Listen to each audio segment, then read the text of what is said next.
Welcome to the Natural Edge Tri-Set, the podcast designed for those who refuse to settle for just good enough.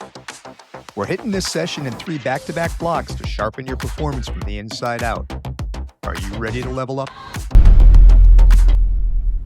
Have you ever looked at another competitor and thought, how in the world did they build that physique?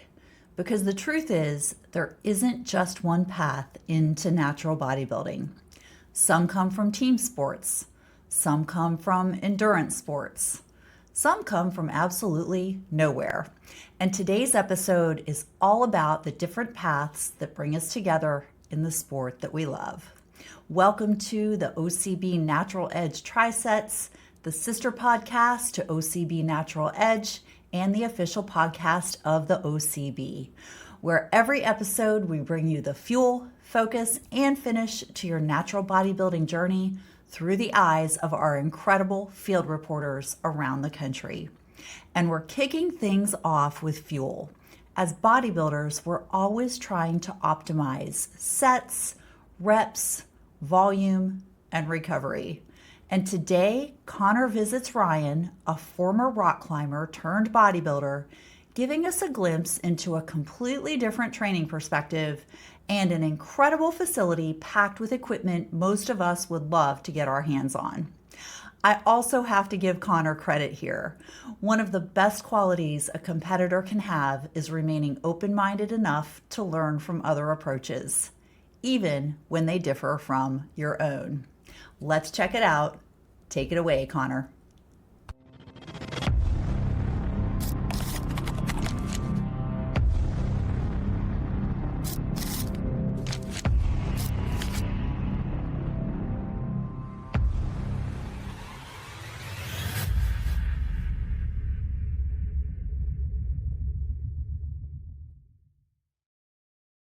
All right, guys, welcome back to More Than Muscle. We are here today at Fit Lab, Arizona with our friend Ryan Zamudio. He competed last time in June of 2025, so it's been 8 months? It's almost going to be a year. The Scorcher's coming up again here in the next month. But you're not competing in that for some time, right? You're going to be basically building for a couple years. Correct. Very excited for what you're going to be bringing to the stage next time around. So we are going to be going through everything that Ryan has on the docket for us today, which my understanding is that it's going to be an upper-focused session? Yes.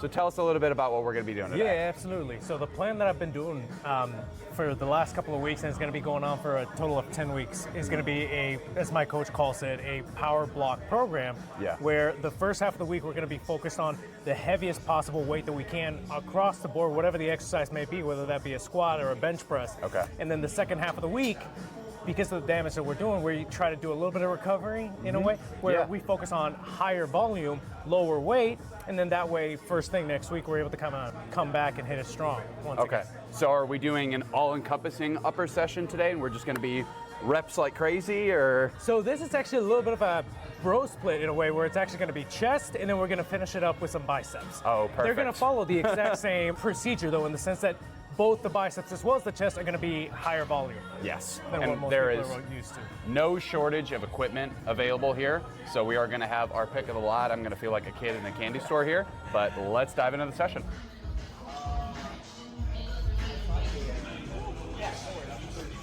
Normally on the heavy chest day, right, which for me would have been Monday, right, we start with the bench. Yeah. And thank gosh, too, because then you kind of leave it all on the table, and then, you know, you move over to other exercises. Do you just really enjoy the bench, or is that like part of the program? I'm the opposite. I don't much enjoy the bench, not because the heart doesn't love it, but it seems to bother my rotator cuffs a little bit. Really? So I can do it. Higher volume favors me better every time that I go really, really heavy on the bench. The second we hit 2 plates or higher, you're like, start to not love it, right? Okay. But 5-6 reps is fine. And is it like lots of sets on top of that too? Like, because you know, sometimes when you do strength programs, it's like 5 by 5 or something. Yeah. Is it like 5 sets of bench, or is it only like a couple? No, so for me, I always typically do 2 warm-up sets of, almost every exercise, I always like to warm up into the actual working weight. Right. Yeah. So for the bench, I'll probably do 25, 45s, 70, then the 2 plates, and then we really get into the, any of the heavier weight. Gotcha. Right, but we already did probably 2 or 3 sets before we even started the working set. Okay. That's just me. That might not be how everybody else likes to I work, like but- to work my way up, especially in the first few exercises of the session. But then once you get to your working weight, are you doing like 2 3 sets? to 4. 3 to 4. 3 to Okay. 4. Yeah. So you're probably not doing like quite as many. I'm more of a fan of like, I do the lower-ish volume approach where it's maybe like 2 working sets, but I like a lot of exercises. Yeah. So I like variability. I like hitting it from different angles and stuff like that. And when you have all the equipment that you have, like you have here, it's nice to be able to cycle stuff in every once in a while. Absolutely. Well, that's the beauty of it is, if for whatever reason the bench press is not agreeing with my shoulder today, I Or if have somebody's like on it or 200 something. different, or anything. Like there's 20, okay, realistically, there's at least 3 or 4 other bench equivalent machines, right? Yeah. It might not be a free machine, it might not be a barbell, right? But it's a great workout. And if nothing, especially if I'm training by myself, I can go heavier on those, right? Without as much of the risk of failure. You're not worried about guillotining yourself on the bench press. Absolutely. No, actually, what we're gonna start with is a barbell bench press. Oh, and then we're gonna go into a dumbbell incline press. Okay. So perfect. It's still gonna be higher volume. Yeah. Right, but Well, I'm going to be benching for the first time in like 2 years today. there you go.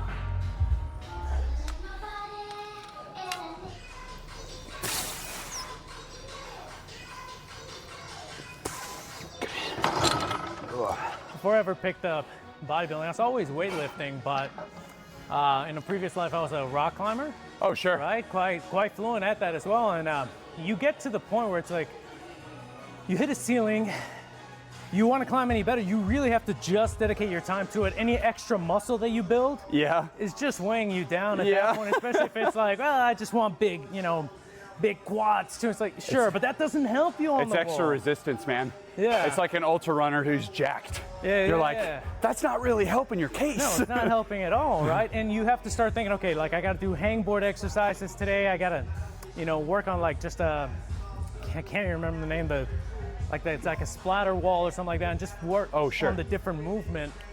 But yeah, I was thankful that through that experience, I was able to come into bodybuilding with a slightly more developed back. Yeah. Right. Still had so much room to go. Right. Nowhere near pro level. Right. But it was the starting point. Yeah. You know? Yeah, and you probably took some of those cues from rock climbing, and you're like, oh, this actually kind of translates well over into this back exercise that I'm doing. And there's so much cross transfer over. That's why when you see a lot of these like really high level pro athletes, you'll ask them, like, were you an athlete growing up, play sports? The answer is almost always yes. Yeah. Good. So do you track your proximity to failure when you're doing something like this? Do you log that anywhere, or is it kind of you go based on feel? I'll log it. Okay. I'll put it all on the app and see. Today specifically, the failure matters a lot less. I just like to kind of be on the door of it, if that makes any sense. If I get to 15 and it's cake, it's a problem. You'll go up? But if I'm not even hitting 15, then it's too heavy. Go Gotcha. down a little bit. So today, on the second half of the week specifically, it's just more important to hit the reps I'm supposed to be hitting. Yeah. If that makes So sense. in the app, maybe you'll log this like, okay, 60 for 15, and then you put like RPE 8 or something in there, or is it just the weight? I'll typically just put in the weight. Yes. So how many exercises do we have today? Is this like 2 of 10 or So 2 you're of right now. 6? Are we counting biceps as well, or just the chest? Let's say just for chest. We got this one and 4 more 4 more exercises or sets? exercises. Exercises. Exercises. We're going full high volume today, ladies and gentlemen. This is the territory. I might just, tap out. I'll run out of gas after a certain amount of time.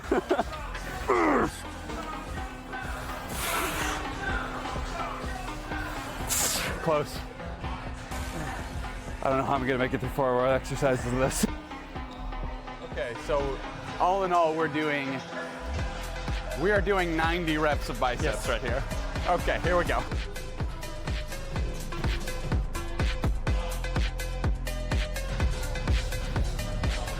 I do not train like this at home. Ooh.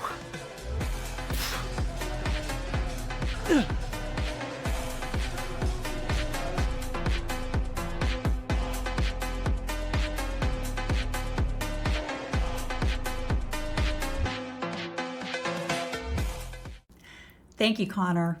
Hope your recovery after that workout went smoother than it looked like. One thing I love about conversations like that is the reminder that there are a lot of ways to become successful in bodybuilding. Sometimes we get so attached to our own methods that we forget that there may be another path to the same destination. And speaking of unique paths, let's shift gears into our focus segment. Now, if you're a comic book fan, you're going to love what Manny has in store. And if you're not a comic book fan, I'm willing to bet Manny is about to change your mind. Because when you really think about it, comic books have been setting unrealistic physique expectations long before social media ever showed up. Manny explores the connection between comic book heroes and bodybuilding physiques while bringing his trademark creativity, humor, and personality along for the ride. He's also apparently guarding the recipe to his bedtime shake like it's classified government information because he's only days away from his next show. Yo, I'm here in the comic book shop, 3 weeks out, depleted on my rest day. I love bridging all my worlds together, comic books, the gym, bodybuilding, and if you're all wondering how I got into comic books, it's from this guy right here. Imagine being a little kid, having a nerd-ass dad, and having a nerd-ass dad being built like Superman. So it felt pretty natural as I get older in life and getting into bodybuilding. It makes sense that I would obviously compare my physique to comic book characters. So we're talking about men's physique today. What's up, OCB family? Prep gets hard. I know them shakes be hard to like fuck down. So I'm gonna teach y'all my secret milkshake for prep. You're gonna need your shaker bottle. The secret ingredient today, Fit Butters, your protein of choice, and your liquid of choice. Since I'm on prep, I gotta use water. Do a pinch of almond milk too, but hey. So, you get your scale of choice.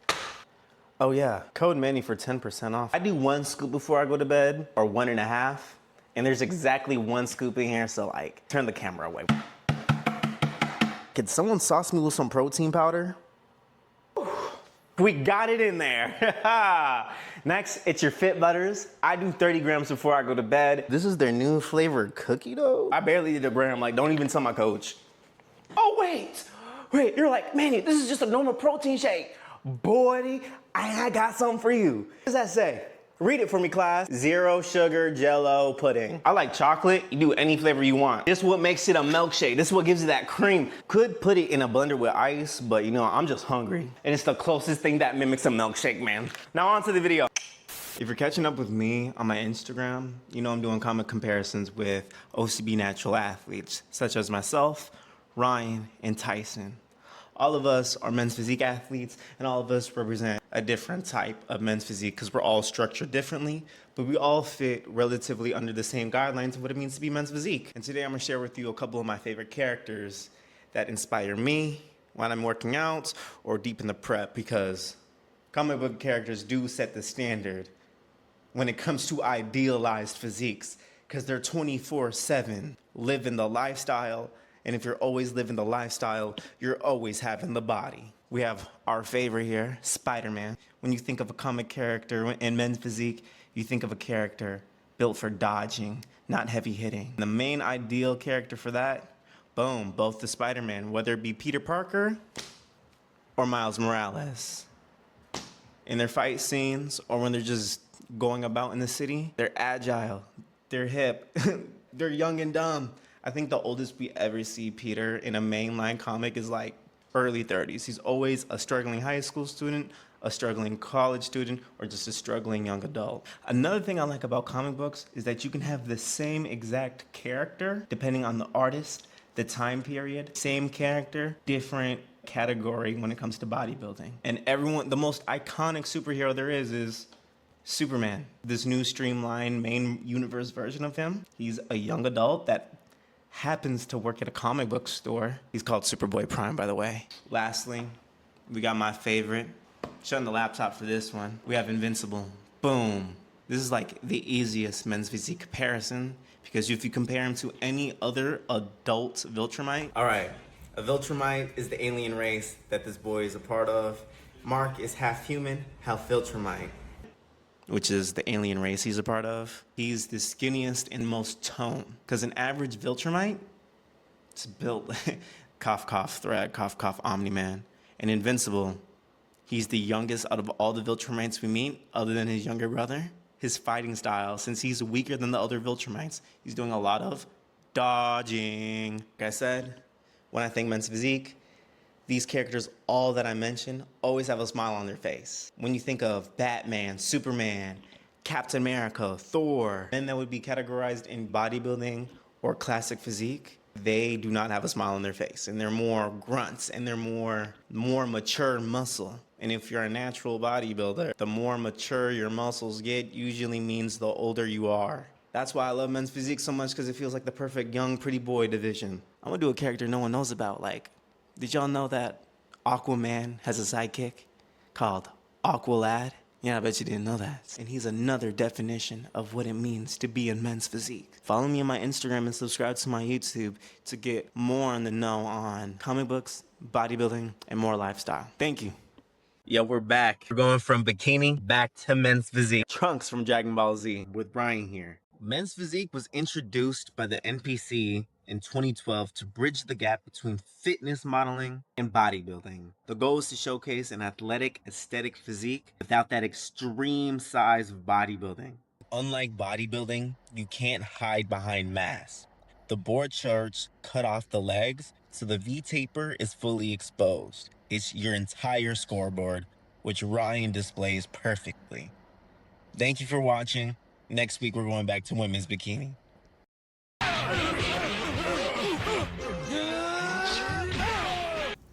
Manny, my friend, you may be the only person capable of connecting bodybuilding, comic books, nutrition, and superhero physiques into one segment and somehow making it all work.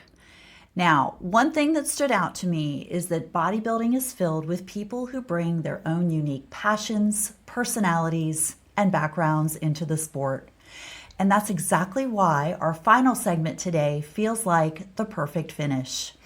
Because while competitors get the spotlight, there's an entire team of people working behind the scenes to make those moments possible. So let's head over to Maria for another installment of her Show Behind the Show series as she sits down with two hardworking and passionate promoters, Whitney and Anna, for a look at what really goes into creating an unforgettable experience for competitors. Passing the mic to you, Maria. Here we are, another edition of Show Behind the Show. I'm going to wrap up my segment from interviewing the three promoters that were at the OCB Peak Physique, and Anna was the promoter of that premiere show this year. Kim was in my last edition, and today I will be talking to Whitney and to Anna, and we are going to get their perspective on, besides just putting the show together, what does a bodybuilding show mean to them, or what they discovered that was besides just putting all the details together. And then I'm going to ask them, go behind the scenes, anything funny, weird, unknown kind of happen behind the scenes that people don't expect. And then they're going to wrap it up with a golden rule of some advice you competitors should maybe follow. Enjoy these ladies. I had a blast. And I really do enjoy spending time with them, and I hope you enjoy getting to know them a little better too. Here we go. Okay, we got just done talking to Kim, and I'm moving on to Whitney now, and I'm going to get her perspective on some of these questions as well. All right, we're going to start at the very beginning. Oh, I forgot. I need Whitney to introduce herself first. I'm going to turn it over to Whitney. Hello, I'm Whitney Archie. I am the promoter of ND Naturals, and soon you'll find out I'm the promoter of ND Platinum as well. So as I mentioned before, I thought it would be great and be fun. I've got three promoters all in one spot, so I want to get their perspective on a few things. All right, so here we go. You did your very first show, and while you were planning to be a promoter and getting prepared, was there anything at some moment where you realized, wow, this is more than just putting on a bodybuilding show? And was something happen that was unexpected, or, how did that journey go for you? For me, I had been thinking about putting on a bodybuilding show for quite some time, but I was a little bit fearful. Anna thankfully encouraged me to take the step. Planning it out was, I didn't expect it to be so fun. I loved it. I put my whole heart and soul into it, and I think that was thankfully seen throughout my show, and it was just absolutely incredible. I want to do this forever. Yeah, she says she's kind of found her niche and found her groove. I think you're going to see her around for a while as a promoter. Okay, let's see. We're going to go behind the scenes now, all right? So, like I said to Kim before, it's like we always hear about the glitz and the glamour, but what's something that's happened behind the scenes that competitors would not expect? And does it happen often behind it? I think I've seen bikinis snap and have to be sewn immediately right backstage, so having a little sewing kit might be a good idea. Another thing I see that I think should be changed is sportsmanship. Sometimes you can visibly see it on stage that somebody's upset about a placement. And I would really love to see people just be happy on stage for the photos and for everyone else that's there. And then if you're upset about your placement backstage is where you want to kind of cry it out and be upset, but still be professional, in my opinion. Yeah, you see that today. We noticed that today. Some people weren't quite happy with how they placed, but it was a beautiful show today. All right, and one last question for you. It kind of ties into what you just said, but what's the golden rule for competitors? If you could give them one golden rule of advice that would make their life easier, what would it be? And do you hear that it gets ignored sometimes and they don't follow it when they show up again? Yeah, I think that the biggest golden rule for me is that you will get more out of it if you put the effort in. If you're kind of flip-floppy on your plan and you're not following the plan, and let's say you get judges' feedback and some judge says, hey, you really should switch categories, and you don't take that feedback. I've seen the same people show up to different shows and maybe they come in a little bit more conditioned, but they didn't switch to the category that they actually fit. And unfortunately, they continue to get placed down. So I would like to see people really take the feedback given and apply it and stick to the plan the whole time so that we can see you improve, because we do notice. Yeah, and one thing promoters are always just trying to help the competitors enjoy the show and give them tips, for future shows, and definitely encouraging those people who don't place exactly where they want to, but it's so close. I mean, today I was one of the judges as well, and there were times where I was like, oh my gosh, I'm not really sure. They were just so close. So we just want to keep those competitors coming back and just do it over again. All right, so there's Whitney's perspective. One more to go, and then you'll be seeing the scene. Show Behind the Show is here once again, and now I'm with Anna, who is the promoter of the premiere of the OCB Peak Physique. And I've already spoken to Kim, and I've spoken to Whitney, and now we're going to check in with Anna. First, Anna, give us a little introduction of just how you got into promoting shows. I started thinking about doing a show in Brazil because Brazil didn't have a show until this year, right? They're gonna do a premiere in July. So I thought to promote a show in Brazil first. So that's why I contacted OCB. With that being said, I didn't have any experience promoting. So I told them, how about if I start here and get good enough to be by myself in Brazil? So they said, that's a great idea, let's do it. So first year was a success. I got 3 more shows in the second year. It's amazing, I love it. And who won't want to go to Brazil for a show once she gets it there? All right, so I'm gonna give you the first question. Let's start at the beginning. When you first started getting into promoting shows, did there ever at a certain point feel like this is not just doing a bodybuilding show? There's more to what this actually is. And is there any story along the way that you want to share with us about that experience? Well, this is not just a business. This is more than a business. This is a family building, a good community. Wait a minute, let me think about that. I got a brain fart. That's okay. That's all right. So repeat that for me. All right, go. Let me know so I know what to say. So, in planning a bodybuilding show, was there everything you realized this is more than just putting together a show for contestants to do a bodybuilding show? Did it mean something else more to you? Did it turn out that you discovered something else different, that what it does for people that do compete even, or something like that? Or do you just love promoting? And I know, I'm just thinking like a short answer. I don't want to be talking. I'm gonna say from the heart. So let's just go. All right, go. Just from the heart. Okay, so Your answer? Oh, she's helping me make my next blooper page. no. I was thinking you were gonna repeat the question. Oh, I'll repeat I'm just gonna use the other one. Okay. Take two. Here we go. All right, let's start at the beginning. not the beginning. No, that's my question. Oh my gosh, I'm gonna have a whole podcast about this chick right over here. Okay, here we go. Was there ever a moment during your first show or along the way in multiple shows that you were doing that there was like, wow, this is more than just putting together a bodybuilding show for contestants to show up to? Yeah, definitely. I became a totally different person because I never in a million years I would think that I would be promoting a bodybuilding show, because bodybuilding for me, it was just a bucket list thing. And I saw that when you're involved with a bodybuilding community, you become friends, you cheer on other people, you help people. So putting a show together, it's like choosing the family you don't have. You're choosing the best of the best to be your family. So that's promoting a bodybuilding show is for me more than a job, to get to hang out with the people that I choose. Yeah, and I will tell you, that's why I've gotten more and more involved.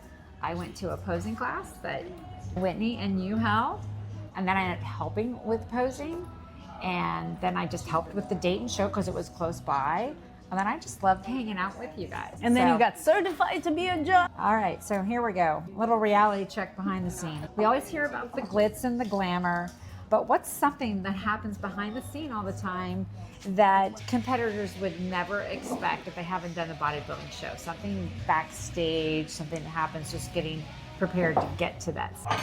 Like on the showtime or just in general on their just prep? like we get to see their finished, they're all dolled up, they're ready to go on stage, they look perfect. The thing that I hear the most people talking about that they never expect that coming is the way they're tanned. You go naked inside of people don't expect that, especially if they've never done it before. So that's the most common question. Like people are like, oh my God, not question, but Yes. Yeah. I competed with my daughter when she was a senior in high school, and she was very kind of shy, and I had to say, hey, when you go for that spray tan, you're going to be in there naked. And she's like, I'm okay. So if you never competed before, now you know what to expect. Okay, and I got one more question for you. Okay, what's the golden rule for competitors? If you could give competitors one golden rule to make their life easier, what would it be? And have you done it in the past and realized nobody ever listens to you and they should have listened to you? Yeah, I would say no one is gonna show up for you, only you. So if you feel like discouraged, do it anyways, because and the end game is you versus you. Very good. All right, well, that's a wrap with Anna here. So check me out at Mia Sunnyside Up on Instagram. And with that, I'm going to send it back to you, Jody. Thanks.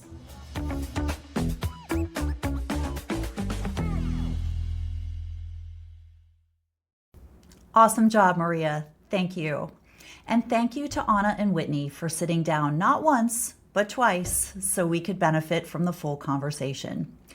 One thing I really appreciated about this segment is that as athletes, we're naturally focused on our prep, our posing, our nutrition, our placement. But we don't always stop to think about what promoters are carrying behind the scenes. The planning, the logistics, the problem solving, the countless details competitors never even see. And trust me when I tell you, promoters do it because they genuinely care about creating meaningful experiences for athletes. Now, let's talk placements for just a second. I understand not loving your placement. Believe me, we have all been there. But I've also seen many competitors feel very differently after a good night's sleep and a little perspective. Don't let a temporary disappointment ruin your stage photos, your experience, or your reputation. And as a judge, I'll add this.